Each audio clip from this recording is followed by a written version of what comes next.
Welcome back into the GSMC Sports Podcast, as we are now going to be diving into what is a very encouraging start for the Pittsburgh Steelers, where a lot of people, I wouldn't fully throw myself in the conversation here of a lot of people counted the Steelers out. Now, I did have them as an 8-win team, so below 500, probably not a great idea by me for betting against Mike Tomlin of getting that 500 record or better. But here the Steelers are out of the gates 3-0, very encouraging to begin this season. But what has been, a little bit of an audible headed into this season is the fact that Russell Wilson has not been available as he deals with this calf injury, and Justin Fields has emerged as a real potential go-to guy for the Steelers for this season, and TBD on the future, but somebody we talked about before, sure, the Steelers would love for Justin Fields to be able to emerge as a franchise quarterback, and we're seeing week by week him getting, more trust from the organization and from the coaching staff. Now, this was a game against the Chargers playing Justin Herbert, who ends up leaving halfway through the third quarter with a re-aggravation of that high ankle sprain. So it's not like there was, a huge, opposition in terms of an electric offense that was going to put up points on the board, that they could sort of let Justin Fields deal a little bit more and take the training wheels off. And, it was hit or miss there to some degree. Did have a touchdown, also threw an interception, but both of those coming in the middle of the field. And that's what I want to focus on here for a quick moment, because I went back and I looked at Justin Fields' passing chart from week one and just looking at, what the Steelers have allowed him to do week to week. And if you go on Next Generation Stats and you look at the passing chart of Justin Fields in week one, I've never seen anything like it. 0 passes over the middle of the field. Everything is sort of close to the line of scrimmage outside of those 2 long passes to George Pickens, but everything pretty close to the line of scrimmage on the sideline. Not putting the ball in the middle of the field in harm's way where there's more traffic, and just sort of had him, keep things as simple as possible. 0 throws over the middle of the field in week one. Then we saw week 2, a little bit more of the Steelers dipping into that middle of the field action. 6 passes. He was 4 of 6 then. And then Fields threw 11 passes in or around the hashes this past week in the Chargers. And like I mentioned, that includes an interception that was a very poor read, unfortunately for him. Just was trying to throw it to check it down to, I forget exactly who it was, but it was just 0%, open in that situation, and tried to force it in there. That wasn't a great one. But he also delivered a strike to Calvin Austin in the middle of the field between a couple different defenders, and Austin ends up breaking it for the 55-yard touchdown. And I really do think that touchdown that sort of sealed the game to some degree at least is where Justin Fields won the starting quarterback job moving forward. Because now at this point, Steelers are 3-0. I think it's extremely difficult, especially when you're talking about a quarterback competition where the franchise itself has very little loyalty to either of the options, considering they're both in their first season, both coming from out of house. Russell Wilson was there first, and I do think that is the main reason that he came into this season, or came out of training camp specifically, as the starting quarterback before that injury occurred. But, they're both kind of in phases at this point, Fields and Wilson, where there's a lot of TBD. Neither one of them have been, eye-poppingly great through preseason and in training camps. That it seemed like they were just sort of going to lean on the guy they gave their loyalty to first. But at this point now, with Fields being 3-0, the fact that they did sort of take the training wheels off a little bit in this game, letting him throw over the middle of the field and having him, come through for the most part. I think that is sort of a sign that the Steelers feel like, okay, this is somebody that we can build an offense around, that we can trust him to maybe make some of these more difficult plays than we initially thought. And again, when you're talking about being 3-0, that just messes up the mojo. Last year we saw them ought to go with Mason Rudolph down the stretch of the season because the offense was just feeling themselves that much more down the stretch. That was coming off of Kenny Pickett getting injured. I feel like, you're comparing two quarterbacks that are sort of mediocre, or at least have played mediocre football so far at the professional level in Kenny Pickett or Mason Rudolph. I thought that Pickett was slightly better, and the team definitely would have preferred for Pickett to steal the job back, but ultimately, this Steelers organization at this point really isn't looking to be any sort of charity case for, up-and-coming players trying to develop. They are hungry. Mike Tomlin is hungry for a playoff win. We've been, doing this dance since 2016, waiting for the Steelers to be able to have good enough quarterback play to win you a playoff game. Is Justin Fields there yet? Not totally sold on it necessarily. I think he's taken, a lot of steps in the right direction up to this point through the beginning of the season.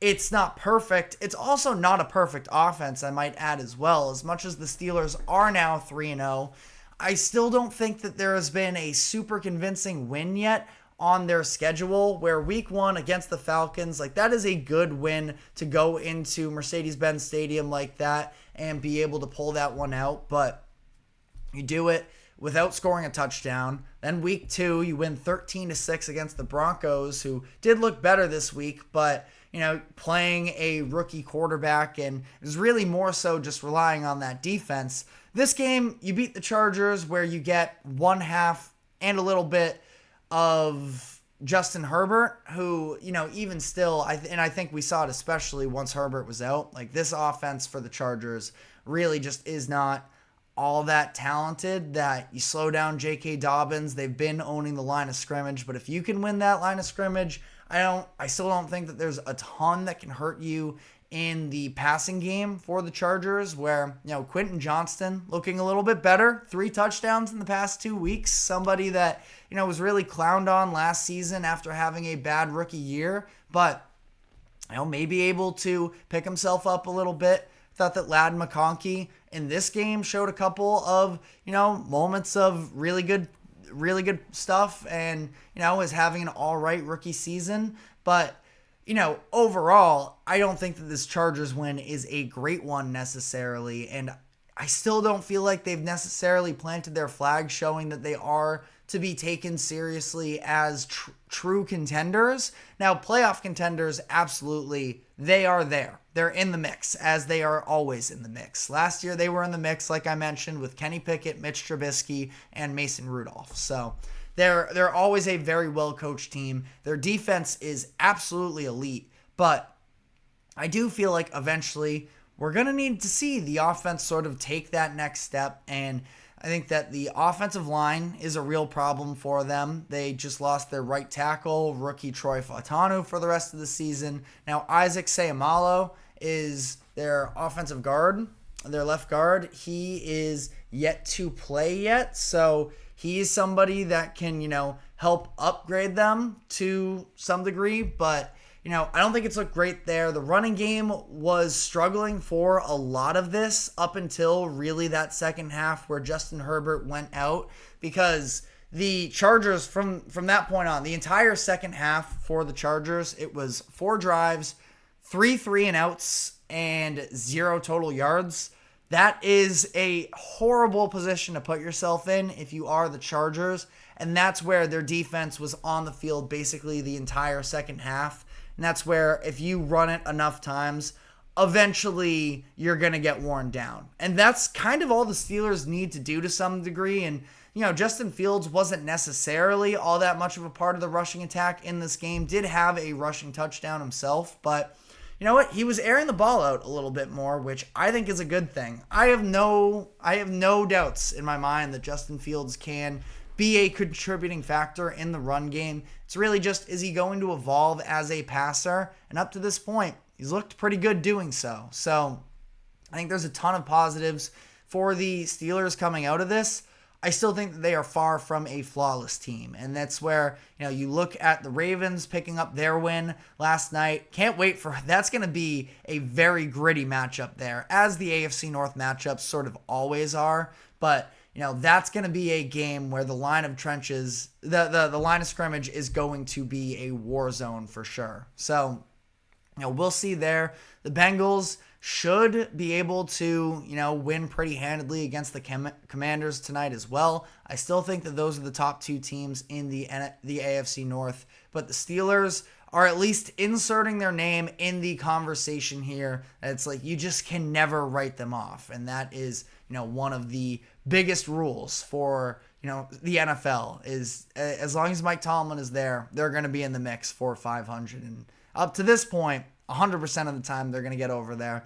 Still wouldn't, guarantee that this season that they're going to be a 9-win team. But again, 3-0, it's a great start for them. And you have to obviously be feeling great about that defense. But to sort of wrap a bow on this whole thing, I don't want to glaze over the fact that I do feel like this is now officially Justin Fields' team, and we'll see from there. Now, as I sort of highlighted as well, I do have sort of a fair amount of doubts about the defenses that they've taken down, that they really haven't had to overly rely on offensive scoring. I mean, you're talking about a team that's yet to top 20 points, and they are 3-0.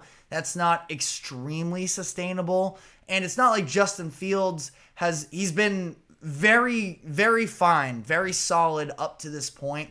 He still hasn't had a great game yet, I would say, but I feel like that's partially also on the coaching staff because they've wanted to sort of ease him into this, which is, you're talking about taking a player who was just with the Chicago Bears, who was sort of thrown to the wolves through his first handful of years. I can understand and really respect, trying to build an offense that is favorable for your reclamation project quarterback, and it's been good up to this point. So, this upcoming week they are going to be in Indianapolis, which is a pretty tough place to play with a pretty good defense. So I think that should be, a nice test. On the other side, Anthony Richardson, he's probably going to be seeing all kinds of nightmares with that defense. So I still feel like, the Steelers have a pretty winnable schedule from here on out, all things considered. Once you get into the divisional games, it's the second half of the schedule is just messed up for the Steelers because week 11 and on, it is all divisional opponents, and then the out-of-division opponents are the Eagles and the Chiefs. So it's going to be very tough down the stretch there, but you see the Steelers have clearly been working Justin Fields into this role through the past few weeks that I think, he has a really good chance of succeeding. I'd love to see them be able to try and find another receiver, somewhere out there. Might be too late for that, but, all things considered, I think that it's a lot of good that's come out of Pittsburgh so far, but I do still feel like there needs to be a little bit more proving of themselves. But, if you are fully bought in, let me know why in the comment section. We'd love to hear it. But we are now going to be moving on to another undefeated team, and a team that I definitely did not anticipate to be here. I don't know how many people did, and that is the Minnesota Vikings, where just yesterday they dominated the Houston Texans to remain undefeated. So we are going to be diving into that game, talking about the play, of course, of Sam Darnold, and giving praises to that organization as a whole, because I think that, the way that they have built up this roster needs to be looked at in depth because, it's been an entire team effort up to this point for the Vikings to be here. So we're going to be diving into that. But first, we have to take a quick break. Do not go anywhere. We will be right back.